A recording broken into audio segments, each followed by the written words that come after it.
Welcome to Civically Grown, where change makers share the roots of their leadership and the impact they're cultivating today. I'm your host, Dr. Shaniece Criss. Leigh Ann Miller is the managing partner of Mae New York, a luxury womenswear collection crafting small batch, made to order pieces in the historic New York garment district. A Louisiana native turned proud state leader, she's an entrepreneur with an MBA from Clemson who grew and sold Greenville's iconic Pink BGVL.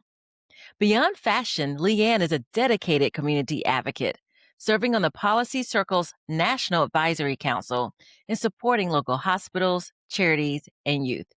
You can read her full bio on our podcast site. Welcome, Leigh Ann. I am so glad to have you here. Thank you so much. I'm thrilled to be here. Wonderful. So, what I like to start with is the same question for all our guests. What song lyric or quote best represents your growth as a leader? Well, I wish it was something super fun, but it's very kind of historic, and it's a quote from Hillel the Elder, who is someone in Jewish history. I'm not Jewish, so I don't I don't know the full history, but it's if not you, then who, and if not now, then when.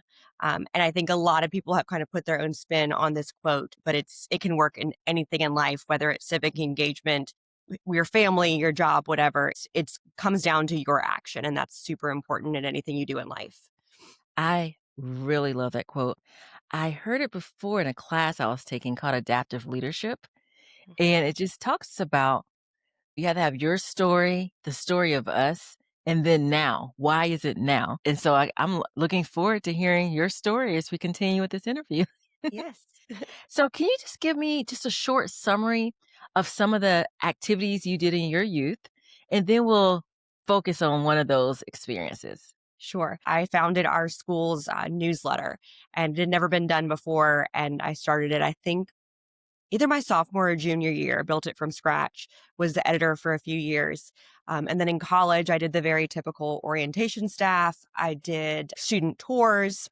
Then I ended up being editor of our school newspaper. So I went from the high school newsletter to school newspaper. Oh, I was on student government.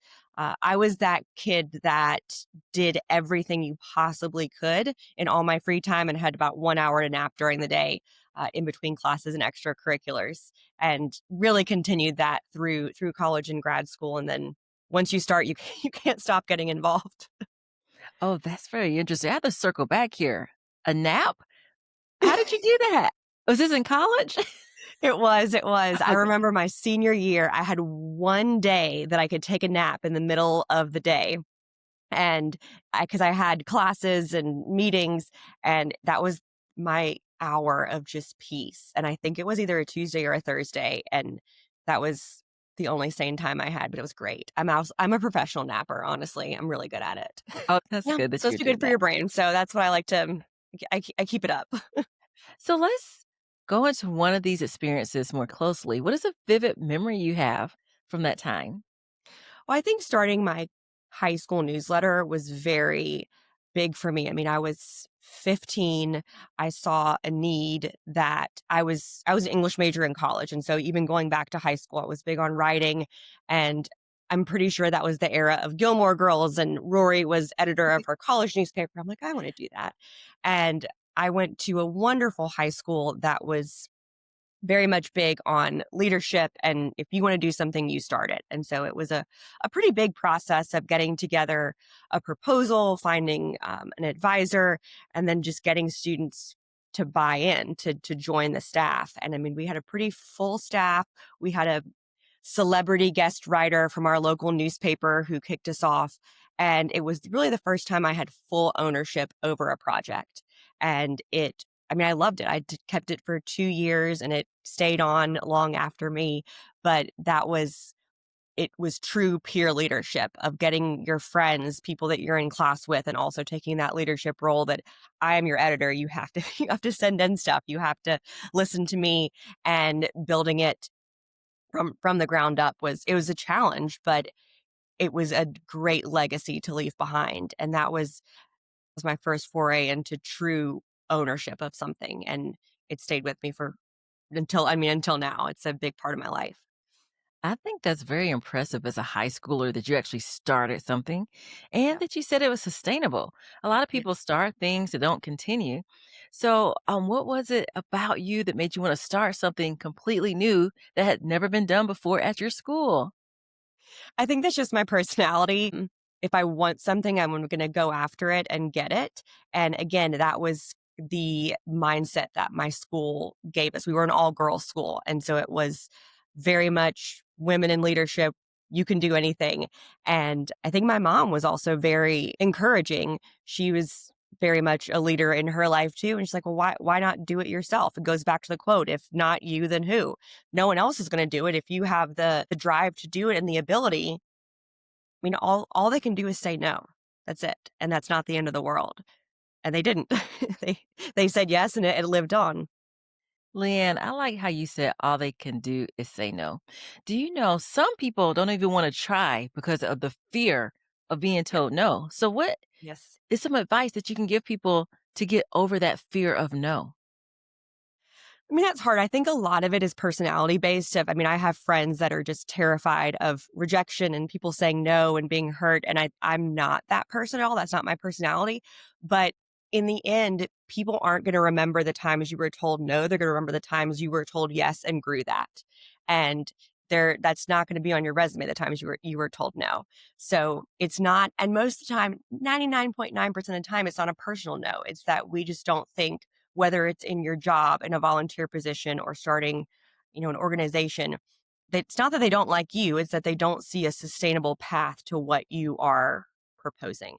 And you just go back and you iterate on it. If you see a need for it and they say no at first, make a few changes, see what the people in charge, they see what they're wanting and try and craft it to fit into a better yes. That's helpful. And I really liked how you emphasized with the no, separating it from your personal self versus the situation and the Right. circumstance and the context, Right. and really going back with a refined version to get to that yes. Yeah. No doesn't mean never.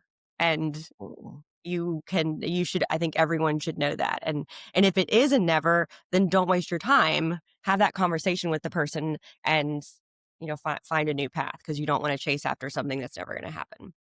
oh, that's good. Our time is so valuable. We need to make sure we're going after paths that will have some fruit. Yes, exactly. So, when you think about your leadership in your earlier days, how do you think that impacts your work or your leadership today? Oh my gosh. I mean, I think starting off as having a childhood and a young adulthood of leadership kind of in every day, I wasn't scared to jump into leadership as an adult.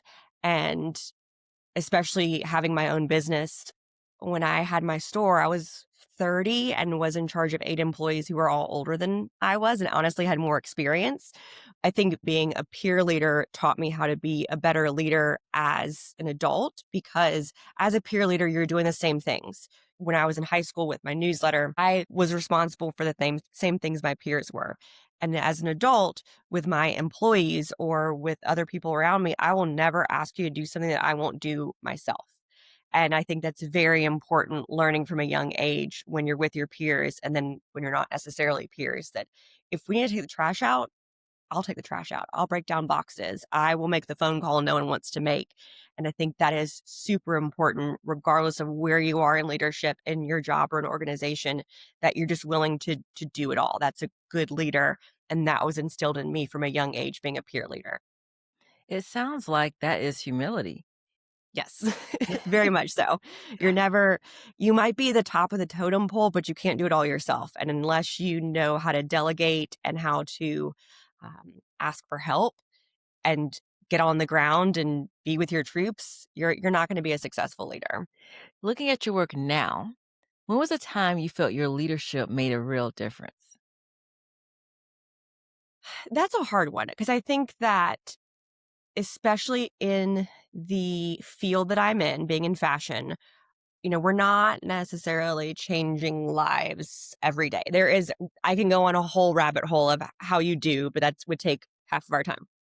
But I think that being responsible for employees, realizing that is their livelihood, that is how they are paying their bills, and you see that every decision I make as the owner of the business or the manager affects their livelihood. And so, whether it is personnel issues or just how I'm running the business financially, that leadership is affecting them personally and their families. And that's huge. It's a something I didn't like to think about too much because it is scary. It's, Mhm. you could be keeping the lights on for someone all based on how you run day-to-day business, on, interacting with people and also behind the scenes with numbers and decision making.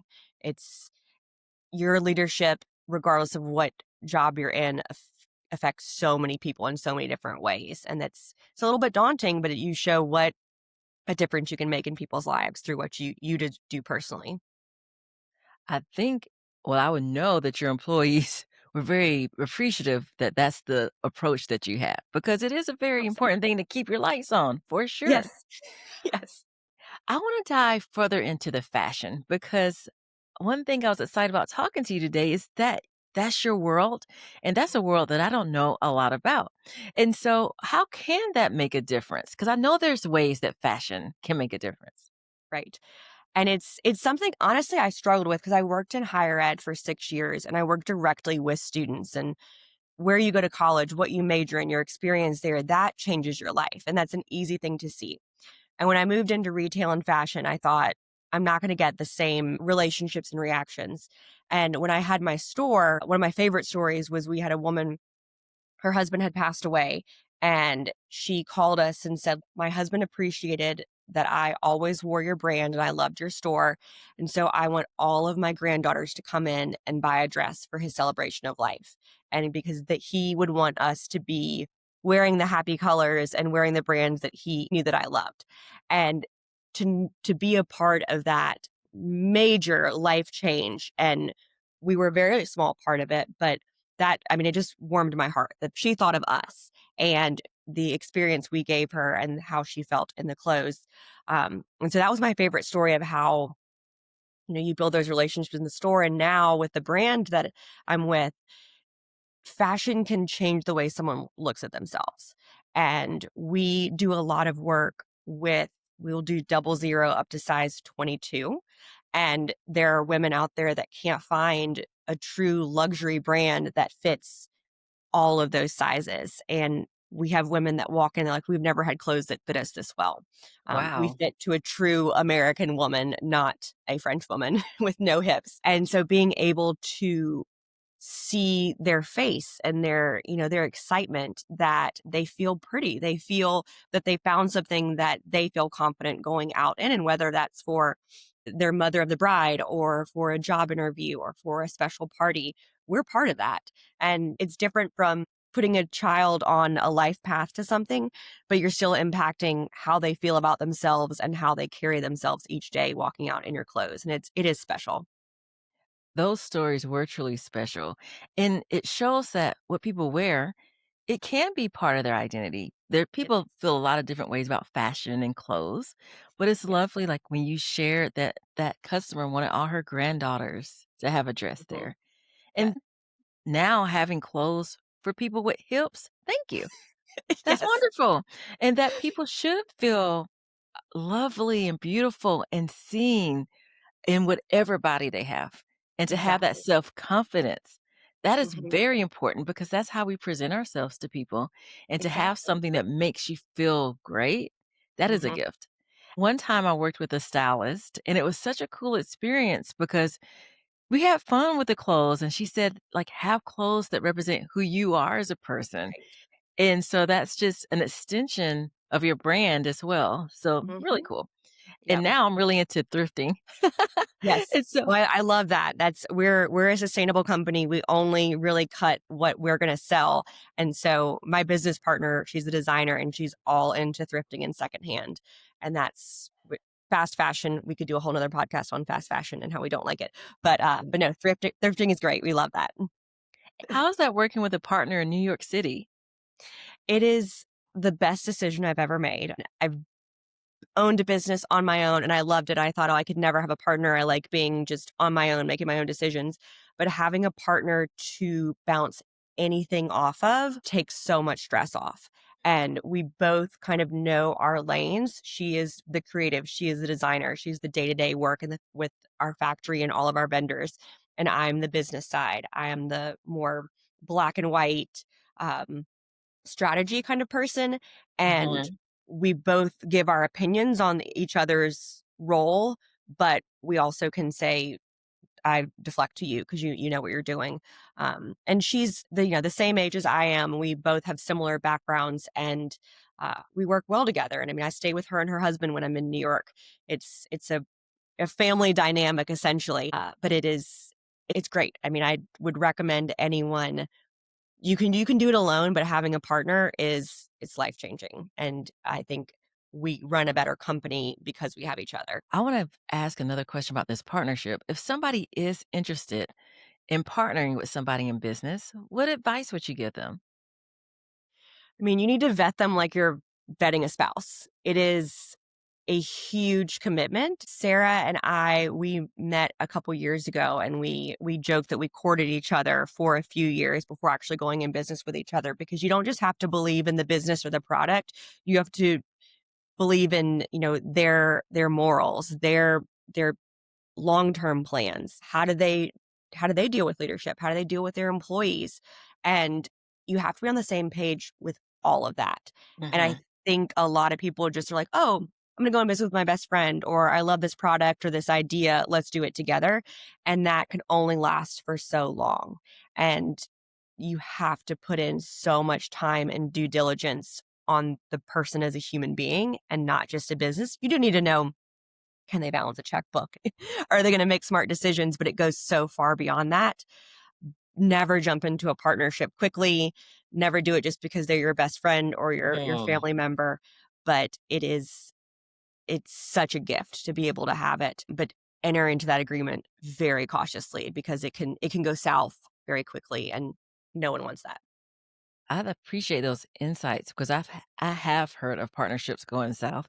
So spending that time up front to Yes. really make a good decision, not just Yes. based on they're your friend, like you said, or family member, but Right. you really can make decisions and bounce ideas off of each other and Yeah. know they're a solid person that you need in the Yeah. partnership. You're trusting him with your day-to-day life, you're trusting him with your money, your family's livelihood. I mean, that's a huge thing. Again, it's like a spouse that you're going into, a partnership with. So it's scary, but once if you know, you found the right person, and I found the right person.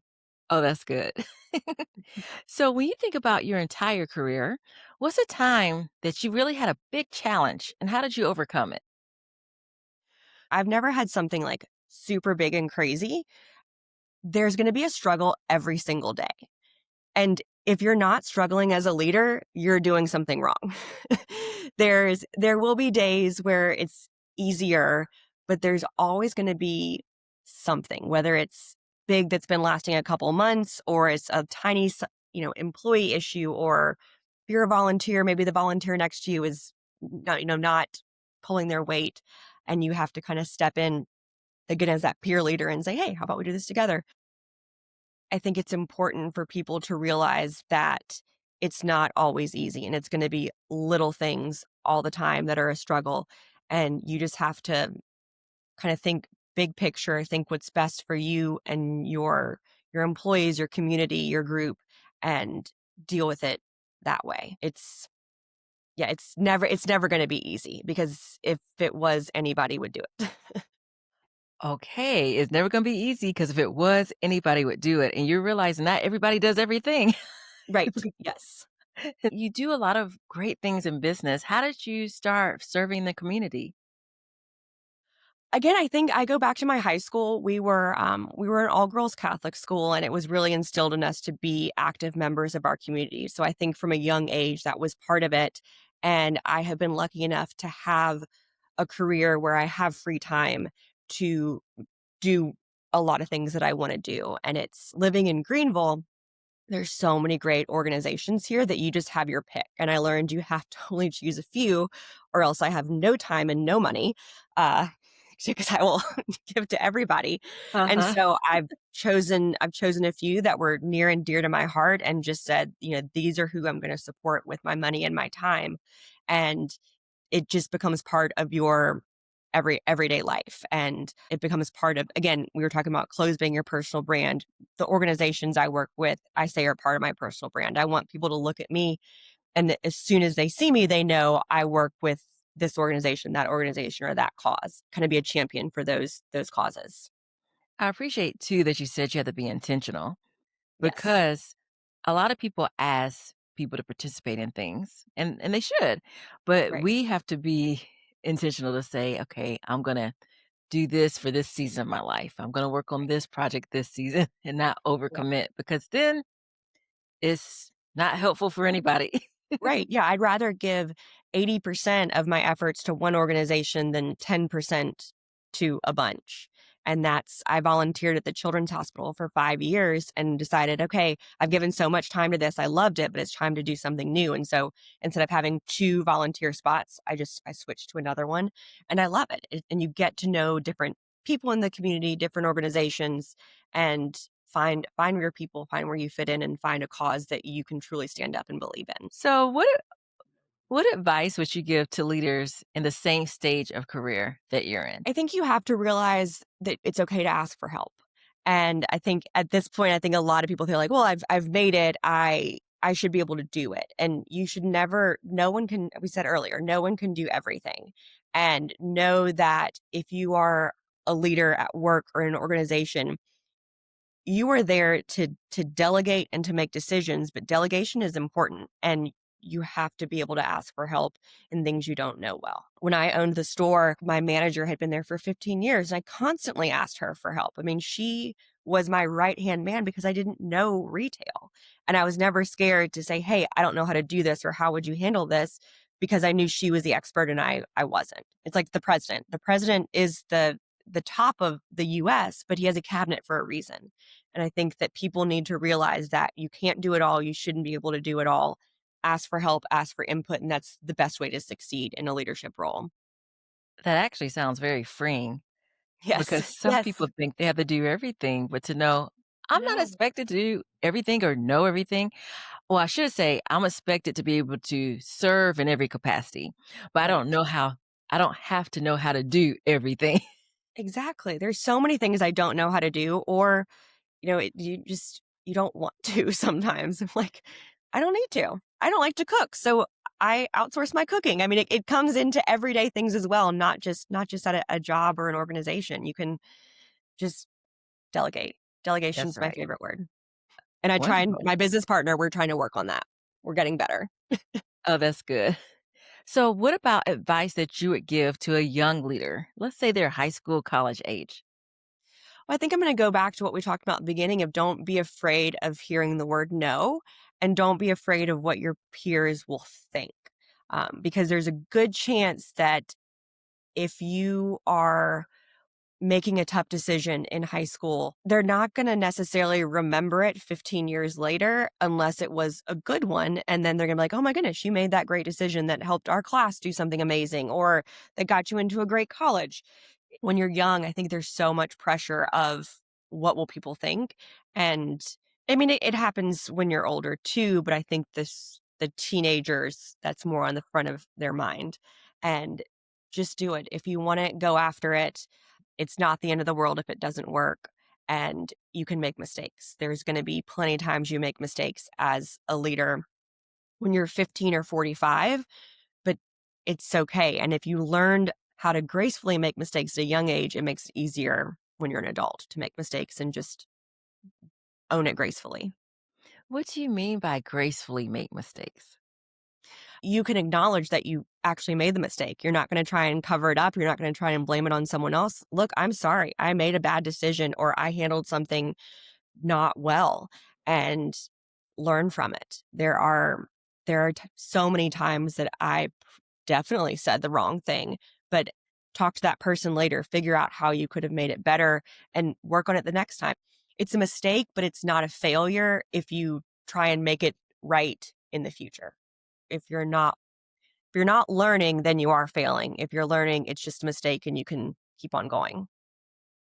I like your approach because if a leader does that, I think that would make them be more respected. And I think it would deepen the relationships because it Right. shows authenticity.